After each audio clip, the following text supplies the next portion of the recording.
सावन महीना बड़ मन भावन,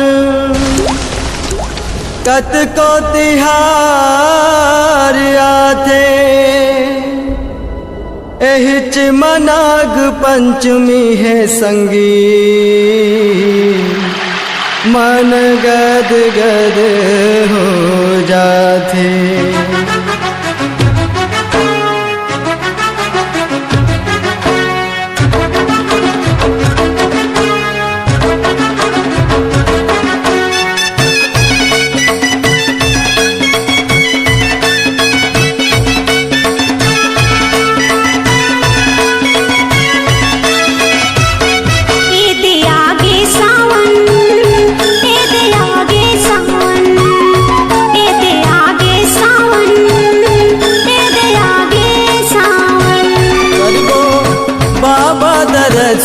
के तियारी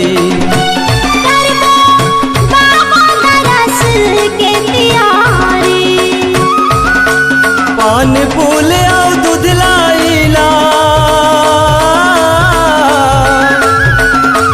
पान फूल और दूध लाइला, दरबो भर भर तारी।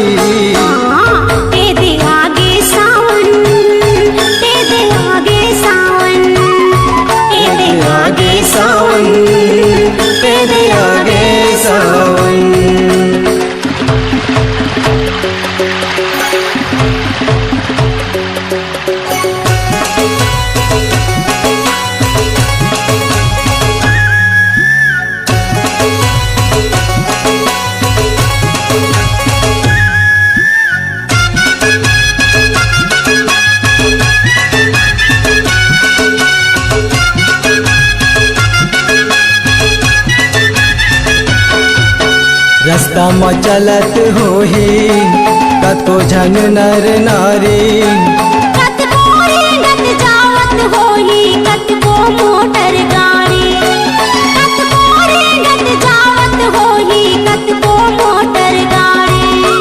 हम मन चलना दौड़त जाबो,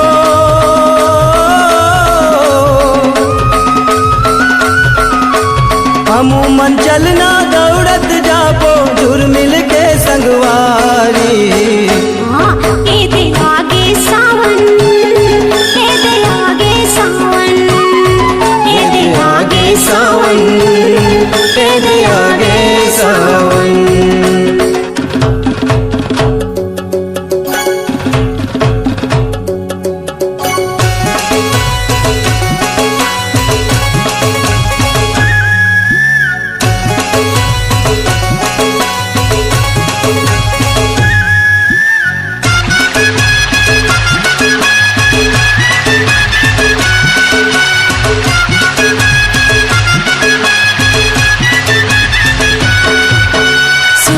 सुघर फूल फूले आनंद के फुलवारी, भीरतिया के मंदिर आगू भीड़ लगे है भारी, भीरतिया के मंदिर आगू भीड़ लगे है भारी।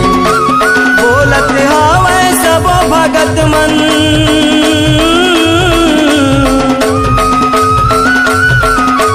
बोलत हावे सब भगत मन, बाबा के जय जयकारी। ए दे आगे सावन, ए दे आगे सावन, ए दे आगे सावन, ए दे आगे सावन।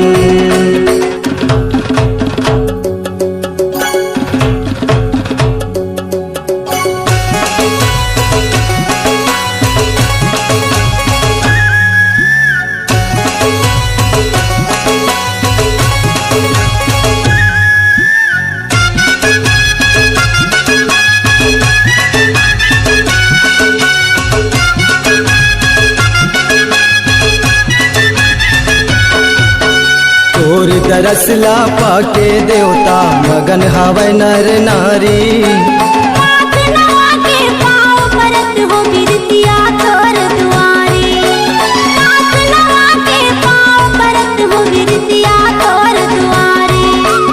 अपन मति के गीत लिखे है,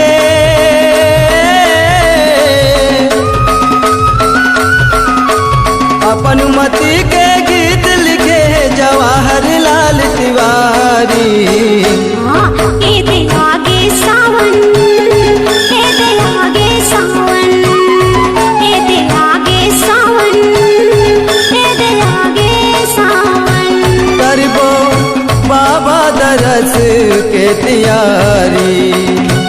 करबो बाबा दरस के तैयारी। पान फूल आउ दूध लाइला,